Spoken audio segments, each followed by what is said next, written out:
आज मैं आपको एक मेंटल एक्सरसाइज सिखाऊंगा और वो एक्सरसाइज ये कि अगर आपने अपनी ज़िंदगी में रोल मॉडल सेलेक्ट करना है तो वो कैसे करते होते हैं। कभी भी जब आपने अपनी ज़िंदगी जीने के लिए अपनी ज़िंदगी गुजारने के लिए रोल मॉडल सेलेक्ट करना हो ना, तो उसके लिए कोई क्राइटेरिया डिफाइन करें और वो सबके लिए डिफरेंट क्राइटेरियाज हो सकते हैं। और जब मैंने अपनी ज़िंदगी के बारे में सोचा, किताबें पढ़ी, तो मुझे 3 क्राइटेरियाज बहुत फैसिनेट किए। उसमें नंबर 1 क्राइटेरिया ये था कि जिसको भी मैं अपना रोल मॉडल बनाऊँ ना, तो उसके पास जो चीज़ होनी चाहिए वो है ग्रेटनेस ऑफ पर्पस। उसकी ज़िंदगी का ना मकसद बहुत बड़ा होना चाहिए। अच्छा, मकसद बहुत बड़ा होने के साथ-साथ जो अगली चीज़ थी कि उसके पास जो मीन्स है ना, उस पर्पस को अचीव करने के लिए वो बहुत थोड़े होने चाहिए। अगर कोई शख्स है वो बहुत बड़ी बात करता है कि लेट्स से मैं 10 करोड़ की चैरिटी कर दूँगा और उसके बैंक अकाउंट में 2 अरब पड़े हुए हैं, तो वो कोई बहुत बड़ा पर्पस नहीं है, राइट? तो आपका जो पर्पस है उसके रिलेटिवली आपके पास जो मील्स हैं वो स्मॉल होने चाहिए, right? So number 1 criteria is greatness of purpose. The number 2 criteria is smallness of means. जो शख्स ग्रेटनेस ऑफ पर्पस के साथ विद स्मॉलनेस ऑफ मीन्स के साथ वंडरफुल रिजल्ट्स अचीव कर ले, मेरे लिए वो रोल मॉडल है। And if you think about these 3 criterias, हमारे नबी हज़रत मोहम्मद सल्लल्लाहु अलैहि वसल्लम से बेहतर कोई भी इन क्राइटेरिया पे फिल नहीं करता।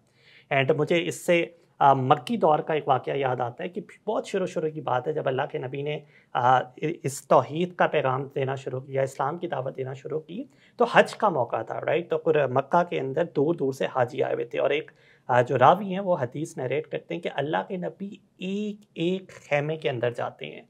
हज के मौके पे जितने कैंप्स लगे होते हैं, अल्लाह के नबी एक एक कैंप पे जाते हैं और एक एक शख्स को दावत देते हैं और एक भी शख्स उनकी बात नहीं सुनता। सो लुक एट दिस कि हज पे जितने सारे हाजी आए हुए हैं, ग्रेटनेस ऑफ पर्पस के इनके ज़रिए पूरी दुनिया में मेरा मैसेज फैल जाए। और मीन्स क्या है कि हर एक एक के पास खुद जा रहे हैं, अभी तक आपके पास सहाबा की जमात तैयार नहीं है। And what are the results? Result से आने से पहले आपको उनका एक बिलीफ सिस्टम दिखाता हूँ कि जब अल्लाह के नबी बिल्कुल थक जाते हैं, गर्मी का मौसम होता है, तो हज़रत फ़ातिमा रज़ी अल्लाह अन्हा आती हैं और क्या आके कहती हैं कि या रसूल अल्लाह, या मेरे अब वालिद हजूर, ये इन लोगों ने आपके साथ क्या कर दिया है?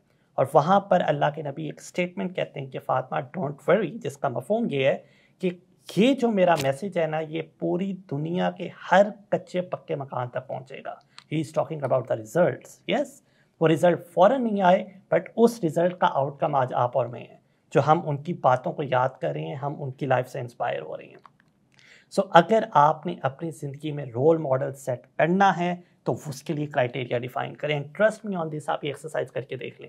आप अगर कोई भी सेंसिबली सिलेक्टेड क्राइटेरिया चूज़ करेंगे, आप बिल्कुल सिंसेरिटी के साथ कोई क्राइटेरिया चूज़ करेंगे, सबसे पहले उस क्राइटेरिया को जो फिल करने वाली ज़ात होगी वो हमारे नबी करीम सल्लल्लाहु अलैहि वसल्लम होंगे। So be very clear in your life कि आपके और मेरे रोल मॉडल की जो सबसे पहले हकदार हैं, जो सबसे पहले डिजर्विंग कैंडिडेट्स हैं, वो सबसे पहले हमारे नबी हज़रत मोहम्मद सल्लल्लाहु अलैहि वसल्लम हैं।